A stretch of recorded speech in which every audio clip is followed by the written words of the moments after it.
Antes da gente entrar propriamente no assunto de hoje, eu gostaria de compartilhar um fato curioso que eventualmente vai se relacionar com o nosso assunto. Eu tenho certeza que os irmãos também eventualmente passam por situação parecida, né? Aquela impressão de que sempre que a gente está... Quanto mais reto é o caminho que a gente tenta trilhar, mais estreita parece que a porta fica, né? Parece que no dia de vir para o centro, ou naquele dia que a gente pretende fazer o bem, ou naquele dia que a gente resolveu tirar do papel aquele projeto que a gente sabe que a gente tanto precisa se empenhar, parece que a nossa energia vai embora e que as coisas parecem que nem sempre fluem adequadamente, pedras aparecem no caminho, e muitas vezes uma situação de quase que um desespero momentâneo toma conta do nosso coração. A gente fala, meu Deus do céu, por que precisa ser sempre assim, né? E aí, e com a gente que às vezes se aventura a estar aqui na frente, não é diferente. Eu venho compartilhar com vocês que a gente enfrenta exatamente as mesmas aflições, as mesmas dificuldades, só que às vezes talvez um pouco mais de leitura, um pouco mais de tempo no estudo, com bastante afinco da doutrina, e por isso a gente acaba tendo um pouco mais de confiança para vir aqui compartilhar alguma coisa. Mas hoje mesmo à tarde, assim, foi extremamente difícil conciliar o trabalho, a vida familiar, para tirar uma tarde para revisar todo o estudo que já vinha sendo feito para esse capítulo.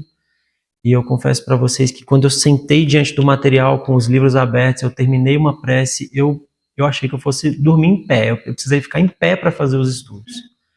Porque eu imaginava que eu não ia conseguir ficar de olhos abertos. E eu senti que aquele sono não era meu, que aquilo era algo que era como se fosse apenas uma resistência natural. Resistência essa que todos nós encontramos, de duas origens. Uma que é interna nossa. Tem um lado nosso que resiste à nossa evolução. Dentro de todos nós mora um lobo, mora sombra. A gente é que define se a gente vai iluminar, se a gente vai alimentar. E aí a gente se apega naquilo que a gente tem de mais forte, que é a presença do nosso anjo guardião, dos nossos guias espirituais, e tenta cumprir a missão da maneira que dá. E aí nisso, nessa coisa de o que eu faço para ficar acordado? Eu tenho um compromisso, né? Eu assumi esse compromisso com a casa, eu preciso estar pronto para aquele momento, né? Então eu fiquei de pé e fiquei de frente ao celular, falei, vou colocar uma palestra do Haroldo, que é a pessoa em quem eu sempre me espelho, vou ver o que ele tem para me falar, aleatoriamente. E a palestra começava dando a definição de bem-aventurado. Eu achei aquilo incrível, tocou demais meu coração. Aí ele foi lá, como sempre, né? Foi lá na asepsia da palavra para definir primeiro bem. Aí falou assim, bem, no dicionário você não vai encontrar significado exato, você vai encontrar adjetivações. Então, assim, bem é bondoso, várias qualidades para a palavra bem, mas não tinha um significado. E no final falava assim, tudo aquilo que é o oposto de mal. Né? Então, assim, tudo aquilo que não é errado, tudo aquilo que não é ruim, é bem. E para aventurado, ele foi na direção de ventura, na etimologia da palavra. Ventura no sentido de destino, caminho. Como se todos aqueles que passam por aflições estão no caminho correto. Aí é aquela hora que a gente sente aquela força, né? Aquela energia de falar assim, então alguma coisa eu estou fazendo de certo, né? Se tá tão difícil. Alguma coisa eu estou fazendo de certo. E eu fiz questão de compartilhar isso porque eu sei que cada um de nós aqui, em determinado momento, passa por isso. Às vezes uns no âmbito profissional, outros no relacionamento, outros em manter uma consistência na frequência no tratamento aqui na casa espírita, outros em se manter assíduo no trabalho aqui junto à casa espírita, e vários outros aspectos nos estudos intelectuais, do combate às próprias más inclinações. Mas se a gente sente resistência e a nossa consciência nos diz que aquele é o caminho, tenham a certeza, estamos no caminho correto. Bem, hoje é a segunda parte do nosso momento para falar sobre o capítulo 5 do Evangelho segundo o Espiritismo, Bem-aventurados os aflitos. Eu vou iniciar por uma breve contextualização, porque se a gente fosse fazer uma revisão ia ficar um pouco demorado. Então, no nosso primeiro momento, que inclusive está registrado no YouTube, no nosso banco de palestras, então quem às vezes puder, estiver nos assistindo no futuro, sugiro que volte mais um vídeo e inicie da parte 1 para poder pegar todo o conteúdo. Nós já passamos por mais da metade do capítulo e ficou faltando mais ou menos 1/3. Nós tratamos, 2 meses atrás, das causas das aflições. Então a gente falou que as aflições basicamente elas têm 2 origens, né? Falhas na nossa conduta atual ou pretérita. Então basicamente as aflições têm origem no presente ou no passado. Ou é algo que a gente está fazendo que não devia agora, ou é algo que a gente fez que não devia ter feito lá atrás. Estou falando de forma bem didática, só para que a gente possa engrenar e dar continuidade na segunda parte. Nós falamos também do esquecimento do passado, que é uma ferramenta divina, né? Mais uma das manifestações da misericórdia de Jesus para conosco, que a cada encarnação nos fornece como se fosse a noite e o dia, a oportunidade de deitar e acordar, mas acordar de coração tranquilo, de memória fresca, porque pensem bem, se a gente aportasse aqui no plano material, a cada encarnação, tendo pleno acesso a toda a dor, a todas as diferenças que nós já vivemos no passado. Diante da nossa infantilidade, da nossa imaturidade, seria ainda mais difícil vencer a barreira do perdão, a barreira do orgulho, através do perdão. Falamos também da resignação, e aqui eu gosto de deixar bem claro assim que a diferença entre obediência e resignação. Obediência seria a concordância da nossa mente. A resignação é a concordância do nosso coração. Então, quando a nossa mente entende que uma coisa pode nos fazer certo bem, a gente obedece. Quando a gente concorda com o coração, a gente consegue ser de fato resignado. A resignação não é aceitar de maneira passiva determinada situação e não reagir a ela. A resignação é uma espera ativa, uma fé certeira de que o Criador irá transformar aquele panorama no qual a gente está inserido e que dias melhores virão. Da mesma forma como uma determinada situação chegou, ela vai passar. Falamos também sobre o suicídio e a loucura, que está diretamente ligada a essa capacidade de enxergar o início e o fim das coisas. Porque muitas vezes uma situação difícil, ela nos parece tão longa, mas tão longa, que se a gente não se afasta dela para olhar com uma percepção mais madura, a gente acredita que tudo na nossa vida se resume a problema, ou a aquele problema. E aí a gente não consegue enxergar saída ou solução para ele. É aí que a gente está à beira do desequilíbrio completo mental. E aí somos alvo fácil, para pensamentos autodestrutivos, enfim. E aí então que a gente finaliza tudo que foi tratado no nosso primeiro momento e começa agora aqui nas instruções dos espíritos, que basicamente todos os capítulos Kardec traz. Kardec traz os apanhados, dos registros que ele fez, e que ele recebeu de outros grupos de confiança a respeito da comunicação com os espíritos naquela época na França e em outros países também. Ele organizou esse conteúdo, fez anotações e dividiu isso de uma maneira muito inteligente e didática. Sempre no final dos capítulos, vem instruções que seriam textos que vêm com uma linguagem mais direta, dizendo, olha, sobre esse determinado assunto, vai por aqui, vai por ali, que a coisa vai ficar mais fluida. E os Espíritos nos instruem sobre o bem e o mal sofrer dentro desse capítulo, que seria basicamente isso que a gente já deu uma pincelada.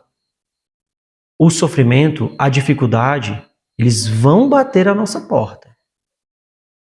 Quanto a isso, não há muito que a gente possa fazer. O que a gente pode de fato fazer é controlar a forma como a gente reage a isso. E reagir de maneira resignada a um período difícil é uma forma de potencializar o nosso desenvolvimento espiritual. Então, é necessário desenvolver a habilidade do bem sofrer. Lá na frente a gente vai interpretar a felicidade e infelicidade, e isso talvez nos ajude a entender que talvez esse sofrimento nem seja sofrimento de fato.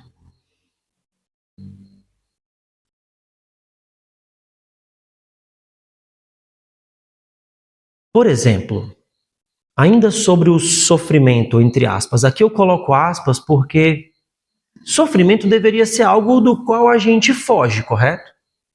Uma coisa da qual a gente quer andar na direção contrária.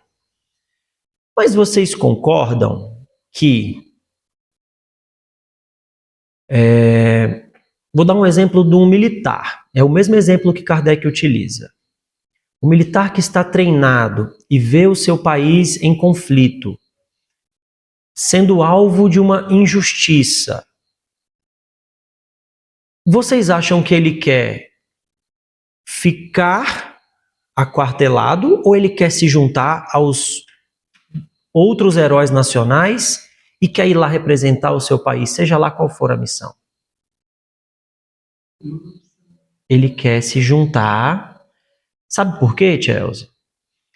Porque quem volta, volta melhor, volta mais forte, volta sentindo que representou, que cumpriu a sua missão, muito embora ele saiba que o que o espera lá é sofrimento. Outro exemplo, agora um exemplo mais contemporâneo, porque a gente já não vive mais tempos, né, para se usar guerras como exemplo, pelo menos não no nosso país. Nós temos bombeiros aqui do Distrito Federal que estão, nesse exato momento, colaborando, né, com o socorro à tragédia no Rio Grande do Sul. Vocês acham que alguém precisou amarrar esses bombeiros nas casas deles, colocar dentro da viatura, ou todo mundo levantou a mão e a gente escolheu os melhores que a gente tinha para nos representar e enviamos justamente eles, os mais bem preparados? Foi de livre e espontânea vontade. E eles foram de livre e espontânea vontade. E o que eles vão encontrar lá? Sofrimento. Eles vão passar frio, fome, vão dormir em barraca no chão, vão ficar enfiados no meio da lama por vários dias. Eles foram voluntariamente em direção ao sofrimento, porque sabem que voltarão de lá melhor. Mas por quê? Porque estavam preparados para isso. Se a gente entende que a felicidade não é desse mundo, a Terra, na sua configuração atual, não é local para uma vida. Que legal, estou encarnado aqui, que legal. Esse não é o cenário da Terra hoje. Isso aqui é um ambiente de provas e expiações. A gente consegue mais racionalmente interpretar as situações que a gente acaba enfrentando aqui. Porque aqui não foi feito para ser fácil. Se está fácil, está errado. Aqui foi feito para ser pelo menos proveitoso. Não necessariamente tem que ser doloroso. Não necessariamente tenha que ser doloroso. Mas aqui foi feito para ser proveitoso. Eu preciso estar constantemente me tirando da minha zona de conforto e trabalhando a minha reforma íntima e me movendo em direção ao bem-estar do próximo. Porque isso faz de mim também melhor. Então, basicamente, o que a gente faz é nos preparar entre uma encarnação e outra para vir aqui viver esses desafios. Mas é natural que quando a gente chega aqui, desprovidos de acesso às memórias da vida eterna, a gente tenha certos questionamentos de, poxa, mas por que a minha vida está tão difícil? Eu olho para o lado, a vida do meu vizinho está tranquila, gente. Não é possível um negócio desse. Então, missão mais difícil para quem mais aguenta carregar. Foi Jesus mesmo quem disse que não ia dar fardo mais pesado do que ninguém aguentaria colocar nos ombros. É por isso que está no caminho certo aquele que encontra dificuldade. Bem-aventurados os aflitos. Significa que nós estamos trilhando o caminho que deveríamos estar. Eu trouxe esses exemplos para que a gente consiga amadurecer o nosso olhar para essa relação do bem e do mal sofrer. O bem sofrer aqui na Terra, desprovidos de memória total de tudo aquilo que já vivemos, é uma habilidade que a gente precisa ter inata. Tem a ver com a nossa capacidade de resignação, de enfrentar um desafio de coração aberto, tendo a certeza de que o Criador nada traz até nós que não seja necessário ou merecido. Nada. Absolutamente nada. Eu vou fazer uma rápida leitura, porque eu gosto sempre de me colocar no meu devido lugar nessas situações. Nada do que eu disser aqui seria tão rico quanto a gente fazer a própria leitura do último parágrafo aqui das instruções dos Espíritos no que diz respeito ao bem e ao mal sofrer.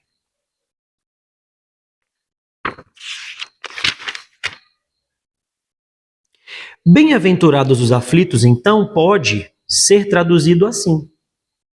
Bem-aventurados aqueles que têm oportunidade de provarem sua fé, sua firmeza, sua perseverança e a sua submissão à vontade de Deus. Porque terão em cêntuplo, ou seja, 100 vezes mais, a alegria que lhes faltou na terra. E depois do trabalho, virá o repouso. A felicidade não é deste mundo. Isso não sou eu quem estou falando, gente. Isso está escrito nesse mesmíssimo capítulo. Que inclusive é onde chegamos agora. Saindo do bem e mal sofrer, Kardec vai trazer um item inteiro para falar que a felicidade não é deste mundo. E ele prova isso para a gente. De que maneira? Eu adoro essa questão da fé raciocinada no estudo doutrinário, né, da doutrina kardecista por isso. A gente conhece pessoas que passam dificuldade financeira, que têm dificuldade de saúde e que elas estão tristes e reclamando da vida, certo? A gente inclusive olha e fala, poxa, natural que esteja reclamando da vida, né? Até porque, poxa, está numa situação tão difícil. Vocês conhecem também gente que tem de tudo materialmente falando, pessoas que são nesse padrão de beleza estabelecido por sei lá quem, que são bonitas, que são saudáveis, que possuem bens materiais o suficiente para nunca reclamar de nada e ainda assim elas são tristes. Elas estão doentes. Vocês sabem por quê? Porque a felicidade não tem nada a ver com isso. Não tem nada a ver com a tríade materialista do fortuna, poder e juventude. O mundo hoje tenta nos mostrar que com essas três coisas, ou com pelo menos uma ou duas delas, nós seríamos mais felizes, tendo fortuna, poder e juventude. Isso não é verdade, meus irmãos. Tem gente que tem os três e não está feliz. Justamente por isso. Felicidade é algo diferente dessa coisa que a gente espera, não é um lugar onde a gente vai chegar. Não tem um ponto, opa, agora alcancei. Graças a Deus, agora eu vou ficar à toa. Agora eu posso parar de trabalhar, alcancei a felicidade. Não é isso, gente. Não é isso. Nesse mundo, cada um tem direito ao seu pedacinho de miséria. Seja ela material, seja emocional. Porque a gente está aqui para isso. A gente está aqui justamente para olhar para ela. e expurgar ela aqui. Aqui. Aqui é como se fosse a sala de provas. O que a gente faz aqui tem mais valor.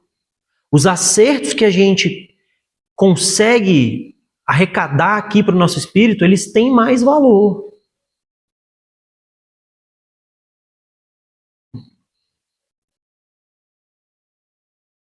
Não é à toa que a gente se depara com situações, né, de morte prematura. Também é um item, né, que a gente vai encontrar nesse mesmo capítulo. Morte prematura, perda de entes queridos, né? E aí a gente esbarra novamente no conceito de felicidade. Kardec vai nos falar que, muito provavelmente, o que a gente tem por felicidade, a gente deveria chamar de infelicidade.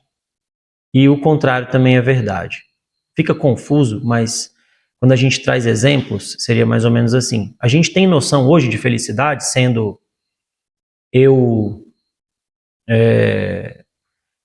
rico, bonito, saudável e vivendo uma vida vazia, viajando pelo mundo, fazendo programas que eu não colaboro com o desenvolvimento de ninguém, bebendo bebidas coloridas, mundo afora, e tirando fotos em locais que eu nem sei o que aconteceu na história daquele lugar. Esse é um conceito bem televisivo de felicidade. É uma vida sem muito trabalho. Só que a gente sabe, tia Elza, que uma coisa, na verdade, ela não pode ser medida por aquilo que acontece naquele momento, mas sim por aquilo que ela nos traz. Uma vida como essa que eu acabei de relatar, o que isso nos traz? Uma encarnação jogada fora, sem propósito, ela vai nos trazer, sem dúvida, um belíssimo, para não dizer outra palavra, período de perturbação em regiões sombrias após o nosso aportar no mundo espiritual, na verdadeira vida. Ao passo que aquilo que a gente chama aqui encarnados de uma vida infeliz, aí eu vou relatar aqui o que é uma vida infeliz do ponto de vista desse padrão televisivo de vida, né? É uma vida, um casal com 5, 6 filhos, que não tem tempo para nada, que não viaja, que não namora, que trabalha de segunda a domingo, que honra seus compromissos na igreja, que conta as moedinhas para poder fazer tudo, que quando vai ao supermercado tem que fazer conta, que não consegue trocar de carro toda vez que tem vontade, que tem que andar de ônibus, que tem que encarar a vida de verdade e que ainda assim tem que ajudar a mãe que está doente, que quando o irmão vai preso a gente tem que ir lá levar alguma coisa, e a gente vê aquele emaranhado de dificuldades. E a pessoa se sente assim, não é possível, meu Deus do céu, que tudo à minha volta parece que está colapsando e só tem eu para segurar. Parece ruim agora. Mas aqueles que já leram algumas obras, eu tenho certeza que sabem onde é que essa pessoa vai aportar após o desencarne dela. O período de estabelecimento, o período de reequilíbrio desse espírito, para poder recobrar todas as suas capacidades no plano espiritual é curtíssimo. É isso daqui. Basicamente, ele já desencarna, é estabilizado e acorda nos braços de sua grande família espiritual, pronto para trabalhar, sentindo a plenitude de uma encarnação proveitosa. O que é felicidade e o que é infelicidade, então, meus irmãos? Sendo que a gente sabe que, na verdade, uma coisa não é aquilo que ela nos traz, é aquilo que ela vai nos causar. Então a gente precisa começar a amadurecer o nosso olhar para essa vida que nos parece ser uma vida ideal. Porque isso aqui é transitório. O lugar onde a gente vai acordar quando isso daqui acabar, essa passagem, esse é eterno. Esse é eterno. A gente vai voltar para cá. Mas basicamente lá é aquilo que a gente tem de fato. O que a gente consegue? Quais são os ambientes que a gente consegue frequentar quando desencarnados? o que a gente já consegue ter de acesso à informação, tudo isso vai depender de como a gente se comporta durante a nossa última encarnação. É por isso que, mais uma vez, eu reitero, está no caminho correto quem enfrenta a dificuldade, mas quem enfrenta do jeito certo. Porque quem tem por hábito encarar as dificuldades com revolta e rebeldia, está perdendo tempo e está sofrendo à toa. Não vai, a dificuldade não passa, vocês concordam? A dificuldade não passa. Quando a gente se revolta, a gente tem que encarar ela do mesmo jeito. Se a gente encara com resignação ou encara com rebeldia, a gente tem que encarar do mesmo jeito. E ninguém vai resolver nossos problemas por nós. Mas quando a gente encara com resignação, a gente transforma eles e a gente faz com que a vida jogue a nosso favor.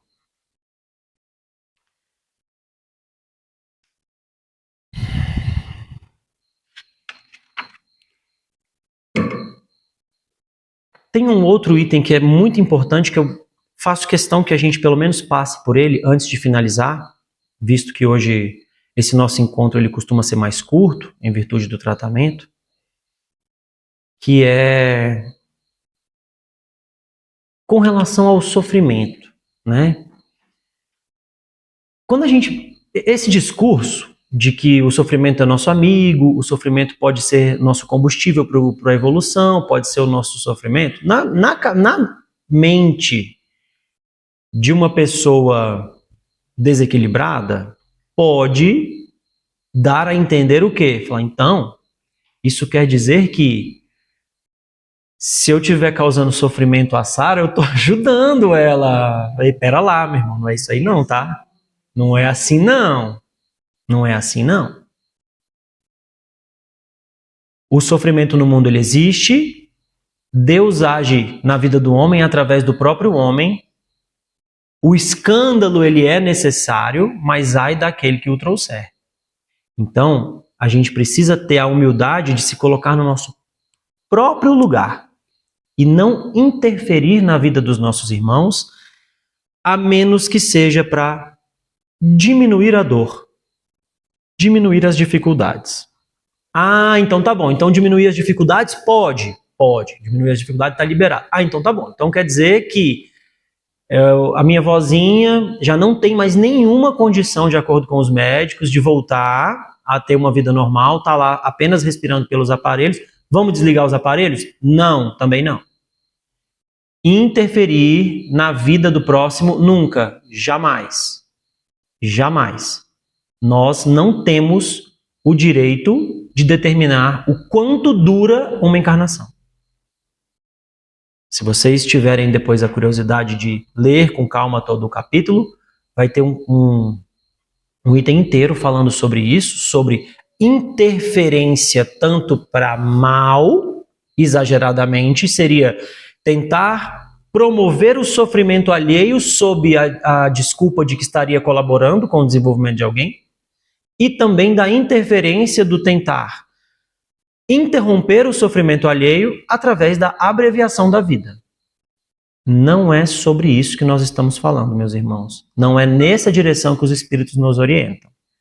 A orientação é muito simples e clara.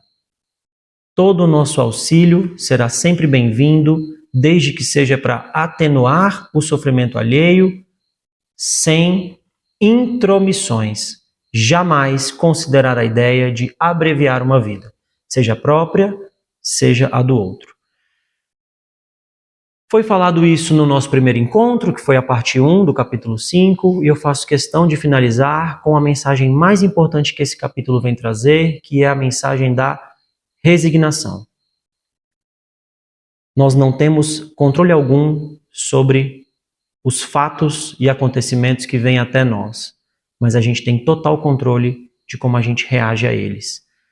Se tem algo que a gente possa fazer para transformar o jogo da vida ao nosso favor, é encarar com humildade, maturidade e resignação toda a dificuldade que bate à nossa porta, porque essa é a forma mais rápida de transformar, mais eficiente de transformar, muitas vezes, uma expiação, que seria consertar algo que nós fizemos de errado, em uma prova, que é agregar ao nosso espírito definitivamente uma habilidade e talvez nunca mais precisar sermos testados por ela. É isso que eu tinha para compartilhar com relação a esse capítulo. Fiquem todos com Deus e tenham uma boa noite.